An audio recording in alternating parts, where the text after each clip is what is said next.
Will novamente retoma a conversa sobre Efésios. Retoma ou continua? Continua, é isso aí.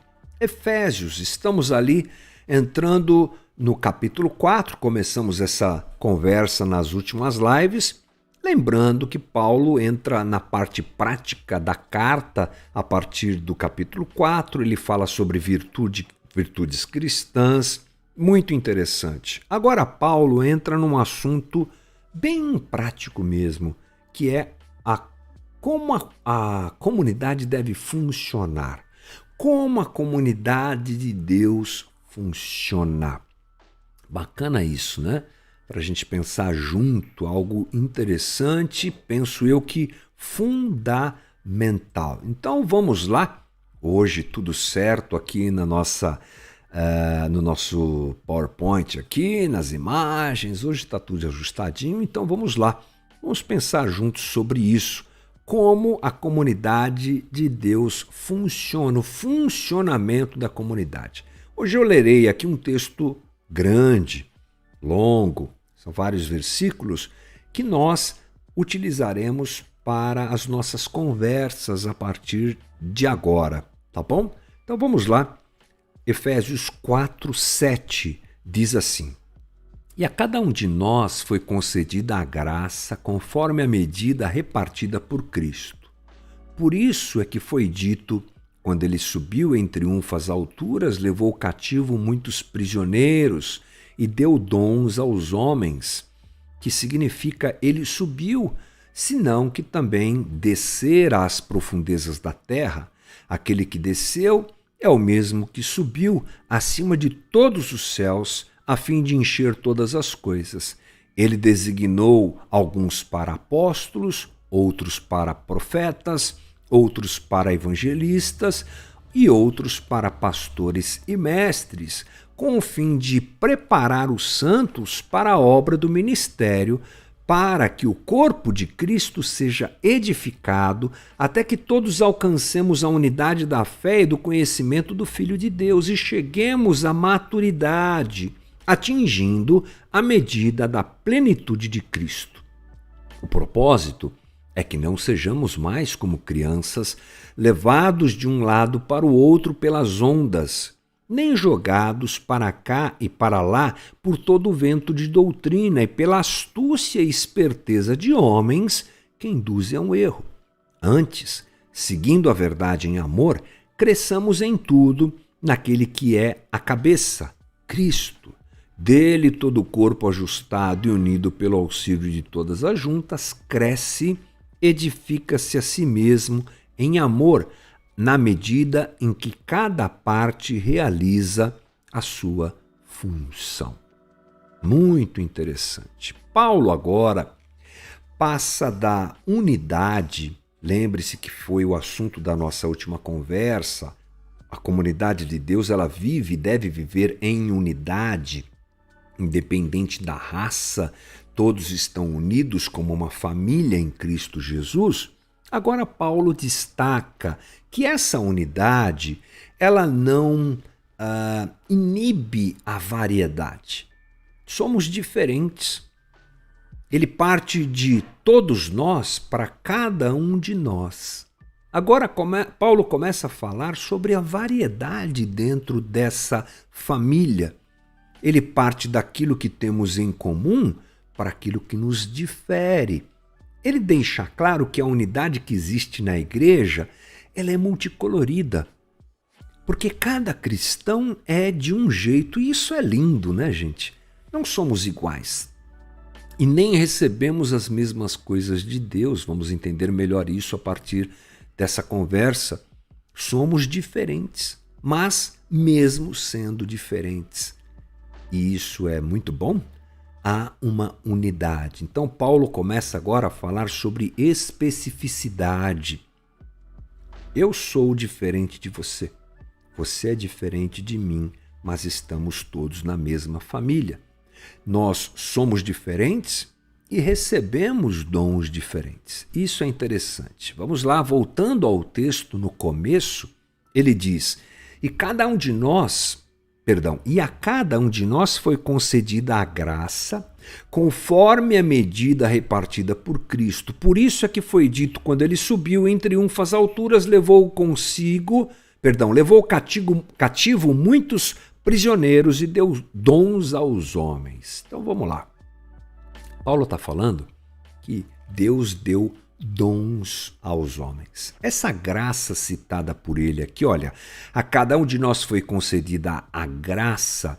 Essa graça é um pouco diferente daquilo que nós pensamos sempre quando a palavra graça aparece. A palavra graça é o que nos leva a pensar em graça salvadora, aquela graça que é o caminho e um instrumento de Deus, a manifestação graciosa de Deus em nos redimir, em nos reconciliar, em nos salvar. Aqui a graça que Paulo usa aqui tem a ver com a distribuição dos dons de Deus na igreja. É a graça nessa distribuição de dons, é a graça que apresenta esses dons à igreja para que ela sirva, para que um cristão se preste de instrumento na vida de outro cristão. É a graça que equipa o povo de Deus para servir. Quem dá dons aos homens é Cristo. É interessante que Paulo cita, então, o Salmo 68. O que é que o Salmo 68 diz? Quando subiste em triunfo às alturas, levaste cativo muitos prisioneiros, recebestes homens como dádivas, até mesmo rebeldes, para estabeleceres morada, ó Senhor Deus. Não se espante, porque o Novo Testamento é recheado de referências do Antigo Testamento, e Paulo faz isso muito bem, já que ele é um profundo conhecedor das Escrituras. Quando Paulo fala sobre Escrituras, ele se refere ao Antigo Testamento. Aqui, no Salmo 68, que é citado por Paulo nesse texto de Efésios, nós temos aqui uma descrição do triunfo de Deus para com o povo de Israel. Lembre-se que, na antiguidade, esse movimento comum de guerras, de batalhas, de disputas, era uma coisa, como já disse, comum, frequente na relação das nações e frequentemente usado como uma metáfora para se referir àquilo que Deus faz e fez, melhor dizendo, com o povo de Israel. Paulo usa essa descrição do salmista no Salmo 68 para trazer uma alusão à obra redentora de Cristo. Olha que interessante, Paulo vai buscar lá no Antigo Testamento algo que se refere a vitórias de Israel, principalmente vitórias bélicas, de guerras, esse tipo de coisa, e ele traz isso para ilustrar a obra de Cristo. Cristo venceu. É isso que Paulo está dizendo. Ele tomou os despojos dessa vitória e ele entregou à igreja. Inclusive, havia um costume litúrgico nas sinagogas que associava o Salmo 68 ao Pentecostes judaico e à entrega da lei por Moisés ao povo. São coisas relacionadas à distribuição, não é? Assim a lei foi distribuída. Paulo associa esse momento do Antigo Testamento ao que Jesus fez. Talvez até na cabeça de Paulo estivesse aqui uma ideia de associar aquilo que acontece no Antigo, e isso é muito frequente, com aquilo que Jesus fez, sendo o Antigo um anúncio do que Jesus faria. Então Paulo vai por esse caminho, no sentido de nos explicar que Jesus, ao vencer na cruz, a sua vitória foi completa e ele despoja os principados e potestades e entrega dons à igreja. Nosso negócio aqui é conversar sobre esses dons que Paulo cita aqui. Na sequência, ele diz: que significa ele subiu? Senão que também descera às profundezas da terra. Aquele que desceu É o mesmo que subiu e não levará para sempre. A música do resgate. Está aqui, ó. Aquele que desceu é o mesmo que subiu acima de todos os céus a fim de encher todas as coisas. Pera lá, cuidado com esse texto. Esse texto, junto com o texto de 1 Pedro 3,19, frequentemente é usado para dizer que Jesus pregou no inferno. É aquele que desceu e pregou nas profundezas.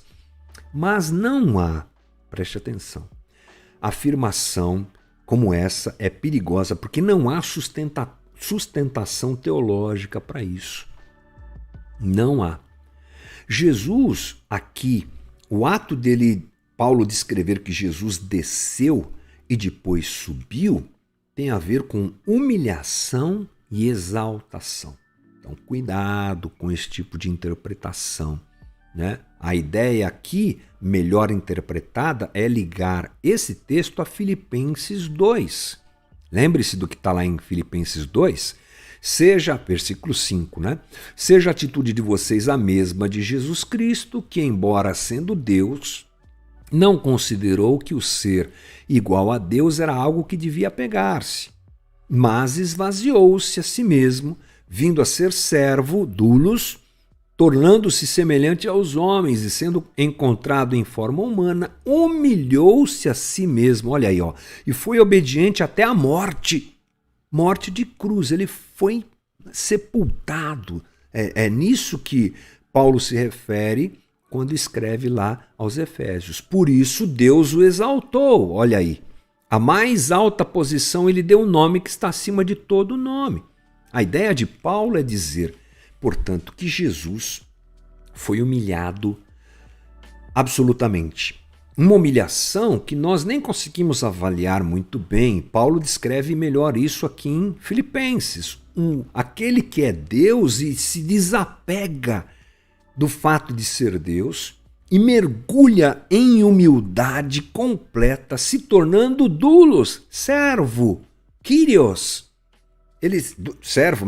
Doulos, servo, era senhor, Kyrios, se torna doulos, servo para servir. Muito interessante isso. E então, ele, depois da sua ressurreição, é exaltado. Esse movimento de humilhação e exaltação é que está na cabeça de Paulo ao escrever aos Efésios. É um movimento de descer em humildade e ser exaltado. É nesse movimento que está a vitória de Cristo. Paulo diz assim,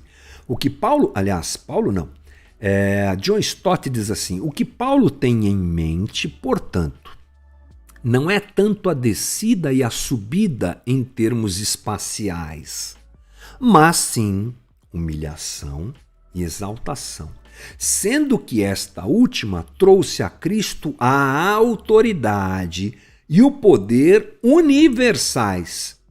Como resultado, Cristo outorga à sua igreja tanto o próprio Espírito para habitar nela, quanto os dons do Espírito para edificá-la ou levá-la à maturidade. Entendeu? O que está acontecendo aqui é que Paulo está dizendo de onde provém essa autoridade que está em Cristo para que ele distribua os dons à igreja. Porque a partir de amanhã nós entramos na distribuição desses dons. Mas hoje precisamos entender quem distribui os dons à igreja é Jesus Cristo, através do Espírito Santo. E ele faz isso para que a igreja seja solidificada em maturidade. Lembre-se, somos um, estamos unidos. Somos uma comunidade, mas uma comunidade de diferentes, unidos sem perder a diferença. Aliás, é a multiforme graça de Deus presente entre nós. Essa diferença também se apresenta nos dons que são dados por Cristo à igreja. E ele faz isso porque ele pode fazer. Ele faz isso porque ele venceu a morte. Ele faz isso porque desceu dos céus, desceu uma forma de explicar todo esse movimento, veio até nós, se humilhou na forma de servo, foi morto por nós e ao terceiro dia ressuscitou.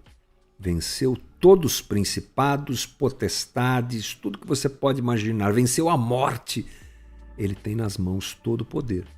E ele então outorga, delega, entrega à igreja os dons. Quem dá é Jesus Cristo. Nunca sou eu que tenho. Eles são dons dados por Deus. Não perder essa referência é fundamental para sabermos muito bem como usar os dons que Deus nos dá. Mas a gente continua essa conversa amanhã. Esse foi o nosso Novamente de hoje.